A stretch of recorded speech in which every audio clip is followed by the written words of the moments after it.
Hey, this is Mr. Hammond, and we're going to do a quick review on how to use north, south, east, and west to fully describe the direction of a vector. Oftentimes, when we have a vector drawn or described, we'll use north, south, east, west, and we'll use an angle from north, south, east, and west to fully describe it. So I just want to go over kind of the wording and how this works in case you need to review it. We'll go through them one at a time. So if we have this vector here labeled letter A that starts from the origin and heads this way, you can describe the angle that vector has with north, south, east, west as it's labeled here 25 degrees to the east of north.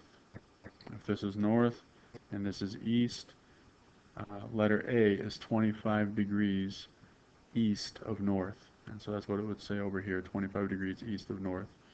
Letter B would be 30 degrees east of south. So this would be due south, and we're going 30 degrees to the east of south.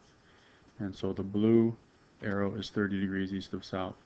The purple arrow, letter C, we can describe that as 80 degrees west of south. Start at south, we're going 80 degrees to the west. And finally, letter D, the green vector, is 45 degrees west of north. Now, not to get too complicated, but we could always do those the other way, just using some math. For instance, the purple vector, letter C, is definitely 80 degrees to the west of south, but also, since this whole thing would be 90 degrees, we could also describe it as 10 degrees south of west.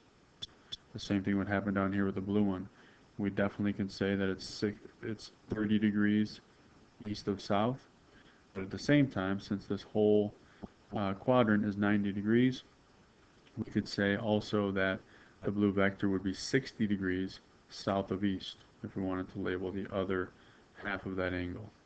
So I hope that helps, and we should be able now to fully describe the direction of vectors using north, south, east, west.